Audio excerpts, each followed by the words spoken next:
Era una mañana fría de febrero de 1957, en las afueras de Filadelfia. El viento movía la hierba seca de un pequeño terreno boscoso junto a Susquehanna Road. A simple vista, no había nada fuera de lo normal, solo basura acumulada entre los arbustos, como ocurría con frecuencia en esa zona, hasta que alguien vio. Era una caja de cartón. Había sido utilizada originalmente para transportar una cuna. Estaba parcialmente escondida entre la maleza y dentro había un niño. No respiraba, no llevaba zapatos, su pequeño cuerpo estaba cuidadosamente acomodado, como si alguien hubiera querido dejarlo allí y desaparecer sin hacer ruido. Durante unos segundos, el hombre que lo encontró permaneció inmóvil. Después de unos pasos hacia atrás, no necesitaba acercarse más para comprender que aquello cambiaría su vida para siempre. Cuando la policía llegó al lugar, el silencio era absoluto. Los investigadores comenzaron a fotografiar cada detalle: la caja, la hierba aplastada, las huellas alrededor del terreno, las pocas pertenencias encontradas cerca del cuerpo. No tenía nombre, no tenía testigos, no tenía sospechosos, solo tenía un niño de entre 4 y 6 años. Su cabello había sido cortado recientemente. Las uñas estaban limpias, su cuerpo mostraba señales de haber sido bañado poco antes de morir, pero también presentaba múltiples lesiones, algunas recientes y otras más antiguas. Era evidente que aquel pequeño había sufrido durante mucho tiempo, y sin embargo nadie había denunciado su desaparición. Ningún padre acudió a buscarlo, ninguna madre llamó a la policía, ningún vecino reconoció su rostro. Era como si jamás hubiera existido, y en cuestión de horas la noticia comenzó a recorrer Filadelfia. Después cruzó todo Estados Unidos. Los periódicos publicaron una fotografía cuidadosamente retocada del niño, con la esperanza de que alguien pudiera reconocerlo. Las emisoras de radio interrumpieron su programación. Miles de personas observaban aquella imagen, pero nadie pudo decir quién era. La policía bautizó el expediente con un nombre que terminaría convirtiéndose en una leyenda dentro de la criminología estadounidense: The Boy in the Box, el niño de la caja. Con el paso de los meses, el caso dejó de ser únicamente una investigación policial, se transformó en una obsesión. Detectives, periodistas, ciudadanos, incluso personas completamente ajenas al caso, comenzaron a intentar resolver el misterio, porque había algo profundamente perturbador en aquella historia. No era solo el asesinato, era el anonimato. ¿Cómo podía desaparecer un niño tan pequeño sin que nadie pudiera extrañarlo? ¿Cómo era posible que ningún familiar reclamara el cuerpo? ¿Había sido abandonado por quienes debían protegerlo? ¿O existía una historia más allá? ¿O existía una historia mucho más oscura detrás de aquella caja de cartón? Durante décadas, cada nueva pista parecía conducir a un callejón sin salida.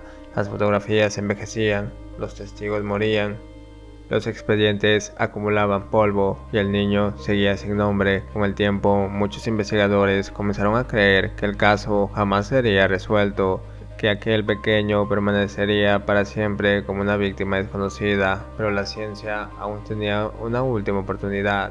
65 años después del hallazgo, una tecnología que ni siquiera existía cuando ocurrió el crimen lograría responder la pregunta que había perseguido a generaciones enteras de investigadores. No diría quién lo mató, pero sí revelaría algo que el mundo llevaba más de medio siglo esperando: el niño de la caja. Finalmente recuperaría su nombre.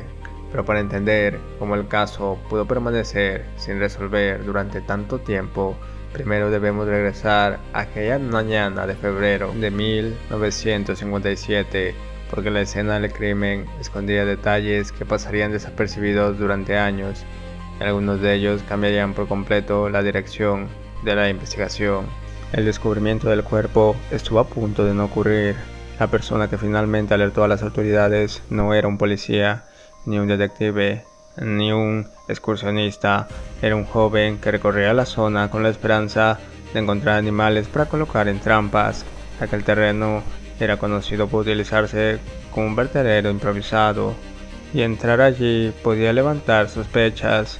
Por miedo a que la policía confundiera sus intenciones con actividades ilegales, decidió marcharse sin decir una palabra. Pasó un día entero El niño permaneció allí. Solo al regresar y comprender la gravedad de lo que había visto, tomó la decisión de informar a las autoridades. Aquellas horas de retraso no cambiaron el resultado del caso, pero ilustran perfectamente el contexto de la época. La zona donde apareció el cuerpo era un terreno boscoso, situado junto a Susquehanna Road,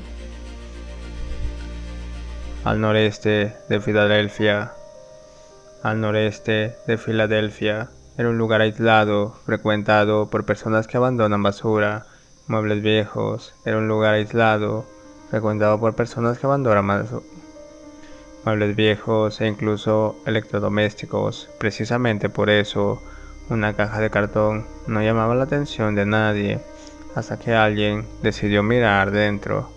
Cuando los investigadores comenzaron a examinar el cuerpo, entendieron inmediatamente que no estaban frente a una muerte accidental. El niño aparentaba entre 4 y 6 años, medía aproximadamente 1 metro, pesaba poco más de 13 kilogramos. Su estado físico revelaba algo preocupante.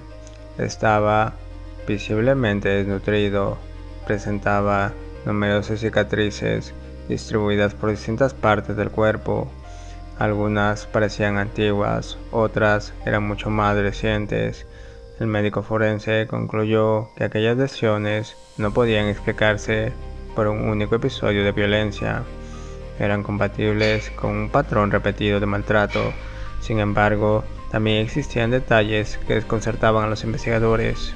El cabello había sido cortado poco antes de la muerte, las uñas estaban limpias, el cuerpo parecía haber sido lavado cuidadosamente. Era como si alguien hubiera intentado preparar al niño antes de abandonarlo. ¿Se trataba de un gesto de culpa, de arrepentimiento o simplemente de un intento por eliminar pruebas? Nadie podía responderlo.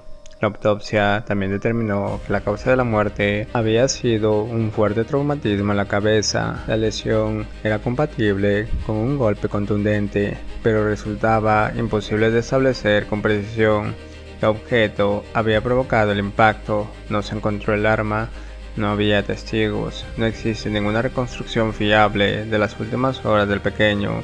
Mientras tanto, los detectives ampliaban la búsqueda alrededor del lugar donde había aparecido la caja. Cada objeto podía convertirse en una pista. Encontraron la manta que envolvía el cuerpo. Era una manta de franela con un diseño fácilmente reconocible para la época. Los investigadores rastrearon las fábricas, distribuidores, comercios, intentando descubrir dónde había sido vendida. La esperanza era sencilla. Si encontraban al comprador, quizá encontraran también al niño, pero el rastro terminó perdiéndose entre miles de ventas similares. La caja también fue analizada. Había servido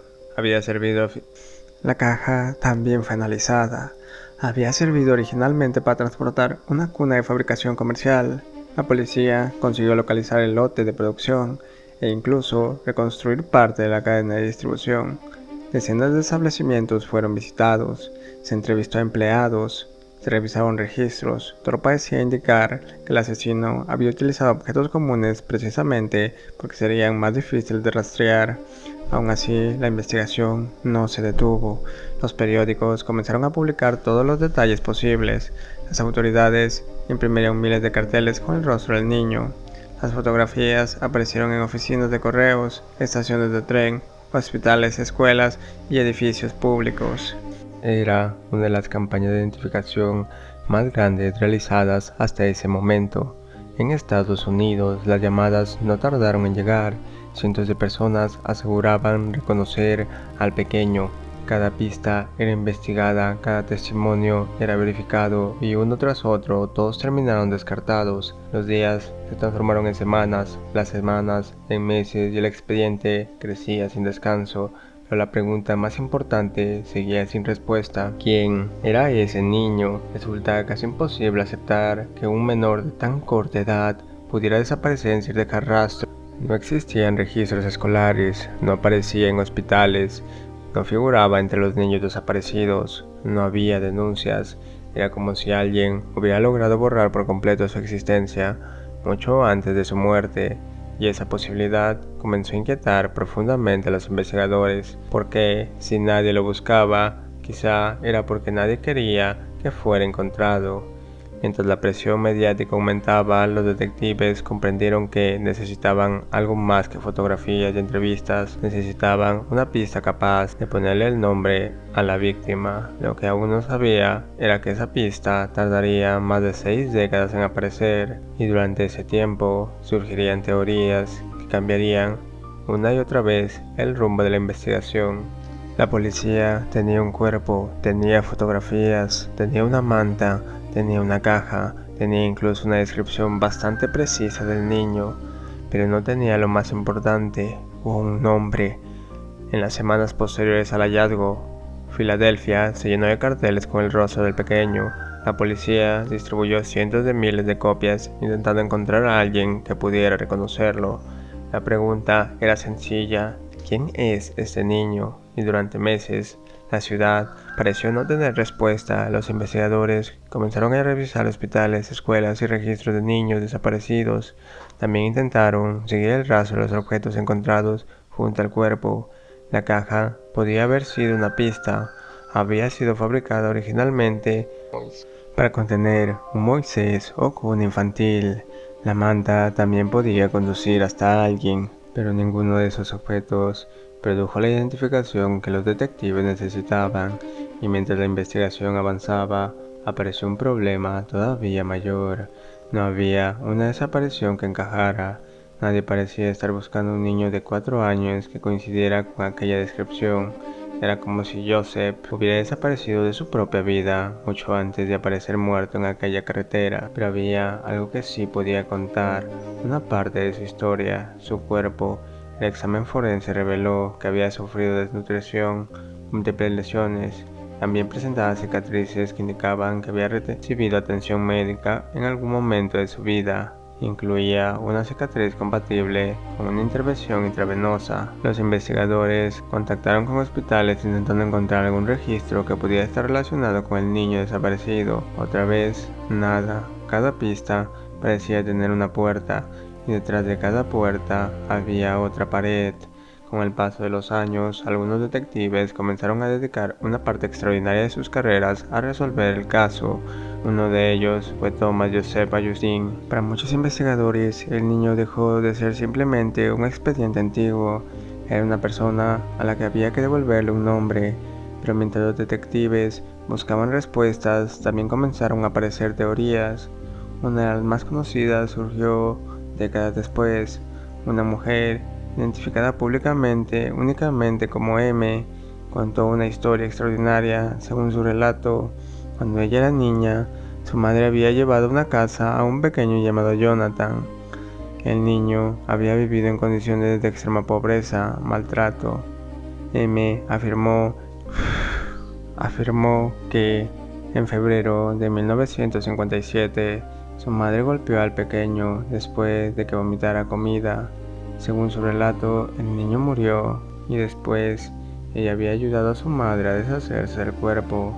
La historia parecía encajar con algunos detalles inquietantes del caso: un niño sometido a un maltrato, un cuerpo limpiado antes de ser abandonado, una caja utilizada para transportarlo, e incluso la descripción de un hombre que supuestamente habría ayudado a cargar la caja. Era una historia que parecía ofrecer por fin una explicación, pero había un problema fundamental: no pudo ser demostrada. Los investigadores encontraron inconsistencias y nunca consiguieron establecer de manera concluyente que el niño de la historia fuera Joseph. Por eso, aunque la declaración se convirtió en una de las teorías más conocidas alrededor del caso, no puede presentarse como una reconstrucción confirmada. Y ese es precisamente el peligro de los casos sin resolver. Cuando faltan respuestas, cualquier historia que parezca encajar puede convertirse rápidamente en una verdad popular, pero una investigación no funciona así. Una teoría necesita evidencia, y en el caso del niño de la caja, la evidencia seguía sin proporcionar una identidad. Los años pasaron, después llegaron las décadas. El niño fue enterrado en el cementerio de Filadelfia, bajo una lápida que no llevaba su nombre. Durante años fue conocido simplemente como el niño desaparecido de América, un niño desconocido. Su tumba se convirtió en uno de los símbolos más dolorosos del caso. Mientras tanto, la tecnología comenzaba a cambiar. El ADN abrió nuevas posibilidades para identificar víctimas que habían permanecido anónimas durante décadas. Pero había un obstáculo. Joseph llevaba muerto más de 60 años. Su cuerpo había sido enterrado durante décadas y obtener suficiente ADN utilizable no era sencillo. Aún así, en 2019 los investigadores exhumaron sus restos con la esperanza de recuperar material genético que permitiera hacer algo que los detectives de 1957 jamás pudieron hacer. No buscar primero su nombre, buscarían a sus familiares, y esa diferencia cambiaría la historia del caso, porque si el ADN de aquel niño podía compararse con personas que ni siquiera sabían que estaban relacionadas con él, la familia que durante 65 años había permanecido completamente fuera de la investigación, podría estar todavía viva. Y por primera vez desde 1957, los investigadores ya no estaban preguntando ¿quién es este niño? Ahora podían preguntar algo mucho más poderoso: ¿con quién está relacionado? La respuesta comenzaría a aparecer en un lugar que ningún detective de aquella época podría haber imaginado: una base de datos genética. En 1998, más de 40 años después del hallazgo, las autoridades decidieron dar un paso que habría sido inimaginable. En 1957 exhumaron el cuerpo. El objetivo era obtener material genético. Un diente permitió recuperar el ADN mitocondrial. Por primera vez, el niño llevaba adentro una pista que no dependía de fotografías ni testimonios. Su propio cuerpo podía hablar, pero todavía no era suficiente. El ADN mitocondrial todavía podía establecer relaciones por línea materna, pero no proporcionar por sí solo una identidad completa. La tecnología seguía avanzando y el cuerpo volvió a ser enterrado, esta vez en el cementerio Ivy Hill. La lápida decía el niño desconocido de Estados Unidos. Los visitantes continuaron llegando. Algunas personas dejaban flores, otros llevaban juguetes. Había quienes simplemente permanecían unos minutos frente a la tumba. Aunque nadie conociera su nombre, alguien seguía recordándolo. Y entonces llegó una nueva revolución: la genealogía genética. En lugar de buscar directamente el ADN de una persona desaparecida, los investigadores podían buscar familiares biológicos, un primo, un tío, un hermano, incluso un pariente lejano que no supiera absolutamente nada del caso. Era una estrategia completamente diferente, y en 2019 los restos del niño fueron exhumados nuevamente para obtener nuevas muestras genéticas, pero aquello no significaba que la solución estuviera garantizada. El ADN estaba desgarrado, las muestras eran incompletas y encontrar una coincidencia útil dentro de una base de datos genética era solo el comienzo. Había que reconstruir un árbol familiar, seguir ramas, comparar parentescos, eliminar coincidencias falsas y sobre todo encontrar una familia cuyo historial pudiera explicar quién era aquel niño. El trabajo involucró a investigadores especializados en genealogía genética, entre ellos William Fitzpatrick de Identifier International. El equipo comenzó a trabajar con una pregunta diferente. Ya no era quién era el niño de la caja, sino de qué familia proviene. Durante décadas, los detectives habían buscado una persona, ahora estaban buscando una red completa de relaciones biológicas, y poco a poco esa red comenzó a cerrarse. Una coincidencia llevó a otra, una rama familiar llevó a otra, hasta que apareció una posibilidad que parecía demasiado importante para ignorarla. Los investigadores habían encontrado una familia, y dentro de esa familia había un niño que había nacido en Filadelfia en 1953. Su nombre era Joseph Augustus Arelli. Habían pasado casi 66 años desde que alguien encontró una caja abandonada junto a Sultana Road. Ahora, por primera vez, el niño tenía una identidad, pero identificarlo no significaba resolver el asesinato. De hecho, la revelación abrió una pregunta todavía más difícil: ¿qué le ocurrió a Joseph? La respuesta llegó en diciembre de 2022, 75 años después de que aquel niño fuera encontrado en una caja de cartón. Las autoridades de Filadelfia convocaron una conferencia de prensa. Habían esperado hasta tener suficiente evidencia. No querían presentar otra teoría, querían ofrecer una posibilidad, querían dar un nombre, el niño conocido durante décadas como el niño desconocido de América. Joseph Augustus Zarelli tenía 4 años cuando murió. Había nacido en Filadelfia en enero de 1953 y durante más de 6 décadas su identidad había permanecido oculta a plena vista. La noticia fue extraordinaria porque significaba que una de las preguntas más antiguas del caso finalmente tenía respuesta, pero también significaba algo más. Por primera vez, los investigadores podían reconstruir una parte de la vida que había existido antes de aquella caja. Joseph ya no era solamente un niño desconocido, tenía una familia, tenía un lugar de nacimiento, tenía una fecha de nacimiento, tenía un nombre y sobre todo tenía una historia. La identificación fue posible gracias a la combinación de ADN forense y la genealogía genética. Los investigadores analizaron material genético recuperado de sus restos y buscaron conexiones familiares. En lugar de encontrar directamente a Joseph en una base de datos, encontraron a personas relacionadas biológicamente con él. Era como intentar reconstruir un árbol empezando por las ramas. Cada coincidencia permitía retroceder una generación, después otra y otra, hasta que los investigadores consiguieron conectar diferentes ramas de una misma familia.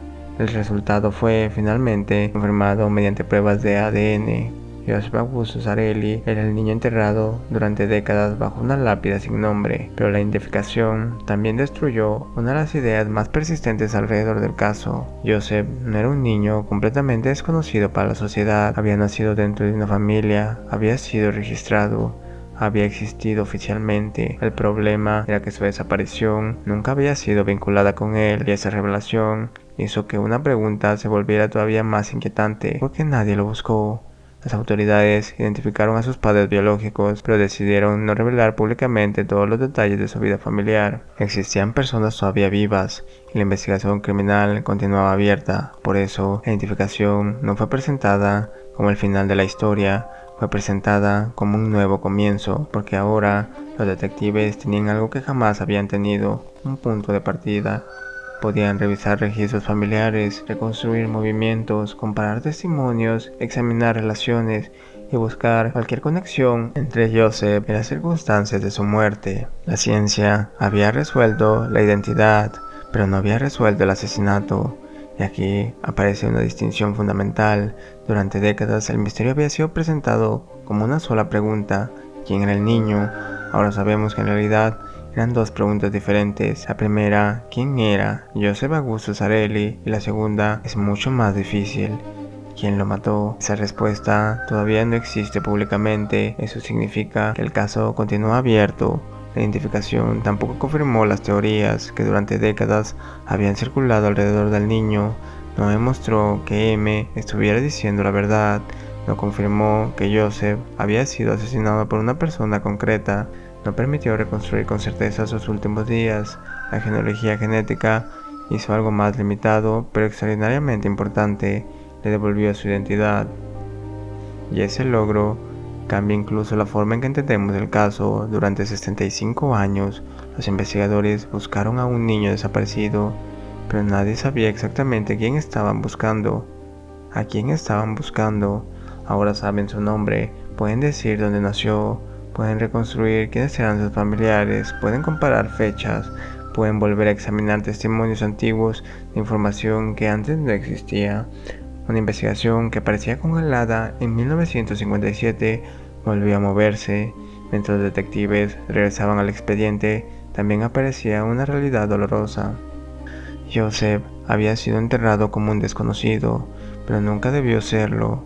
Había sido un niño de 4 años, había tenido una familia, había tenido una vida aunque corta, había tenido una identidad. Lo que ocurrió fue que esa identidad se perdió durante más de medio siglo, y quizá esa sea una de las partes más inquietantes de toda esa historia. El mayor misterio no era quién supiera quién había muerto, era que alguien había conseguido que nadie supiera que había desaparecido. Ahora conocemos su nombre, pero todavía queda una última pregunta, una pregunta que los investigadores de 1957 nunca pudieron responder y que los investigadores de hoy todavía persiguen. ¿Qué le ocurrió a Joseph Augustus Zarelli antes de que terminara dentro de aquella caja? Pero una vez pronunciado su nombre, el misterio cambió por completo. Ya no se trataba de identificar una víctima, se trataba de reconstruir su vida y sobre todo su muerte. La identificación mediante la genealogía permitió establecer que Joseph había nacido el 13 de enero de 1953 y había vivido en Filadelfia. La investigación también permitió determinar que tenía familiares biológicos. Las autoridades decidieron mantener sus identidades en reserva para proteger a las personas que todavía estaban vivas. De repente, el niño, que durante décadas había sido conocido únicamente por el lugar donde fue encontrado, tenía fecha de nacimiento, una familia y un apellido. Tenía una historia que podía empezar a reconstruirse, pero había algo que no había cambiado. El responsable de su muerte seguía sin nombre. La policía dejó claro que la identificación de Joseph no significaba que el caso estuviera resuelto. Seguía siendo una investigación de homicidio y eso nos obliga a regresar a la evidencia. Joseph había sufrido desnutrición, había sufrido violencia y había muerto a causa de un traumatismo severo en la cabeza.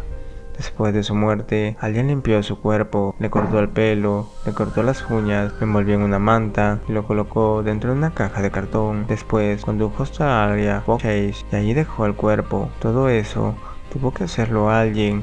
Alguien sabía quién era Joseph. Alguien sabía dónde había estado viviendo. Alguien sabía dónde estaba muerto. Sabía que estaba muerto.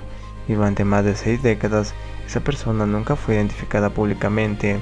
Aquí es donde el caso se vuelve todavía más inquietante, porque la identificación genética resolvió el misterio de la entidad y hizo evidente cuánto seguía faltando. Ahora los investigadores podían volver a mirar atrás, podían revisar circunstancias familiares de Joseph, testimonios antiguos, y podían hacerlo con una pieza de información que los detectives de 1957 jamás tuvieron: su nombre. En enero del 2023, el niño recibió finalmente una lápida con su nombre en el cementerio de Ivy Hill. Ya no decía simplemente el niño desconocido de América, decía Joseph Augustus Zarelli, el niño que había sido enterrado como un desconocido y finalmente contaba con su nombre. Y quizá ese momento sea el verdadero cierre de una parte de esta historia, no el asesinato, no la investigación, sino de la búsqueda de su identidad. Durante décadas, los detectives, médicos forenses, periodistas, ciudadanos habían intentado responder una pregunta aparentemente imposible: ¿quién era él? Y la respuesta llegó gracias a una herramienta que no existía cuando Joseph murió: el ADN, pero también gracias a algo mucho más antiguo: la perseverancia. Porque la ciencia por sí sola no encontró a Joseph. Primero hubo investigadores que se negaron a olvidar el caso, personas que conservaron fotografías, que revisaron expedientes, que volvieron a entrevistar testigos, exhumaron sus restos e intentaron nuevas técnicas, que siguieron buscando incluso cuando ya no quedaba casi ninguna esperanza. Uno de los investigadores fue el detective retirado Thomas Joseph Augustine, quien dedicó gran parte de su carrera al caso y murió apenas unas semanas antes de que Joseph fuera identificado. Nunca llegó a escuchar su nombre, nunca llegó a ver la nueva lápida, pero su trabajo ayudó a mantener viva la investigación durante décadas. Pero hay algo profundamente simbólico en eso, porque el niño de la caja pasó más de medio siglo sin que nadie supiera quién era, pero tampoco completamente olvidado. Alguien siguió buscando, alguien siguió preguntando, alguien siguió creyendo que el niño merecía algo más que una tumba anónima. Sabemos muchas cosas: su nombre, cuándo nació, cuántos años tenía, y sabemos que su asesinato sigue siendo un caso abierto. Lo que todavía no sabemos es quién lo dejó allí, en aquella caja, y qué ocurrió realmente durante las últimas horas de su vida. Quizá algún día aparezca una persona que recuerde algo: un vecino, un antiguo conocido, un familiar, alguien que haya guardado durante décadas un recuerdo que nunca comprendió completamente. Si esa persona existe, todavía podía cambiar la historia, porque después de 65 años, el niño de la caja ya no es desconocido, tiene un nombre, tiene una tumba, tiene una historia. Y ahora, la última pregunta ya no es quién era, es quién le hizo daño. Y esa pregunta sigue esperando una respuesta.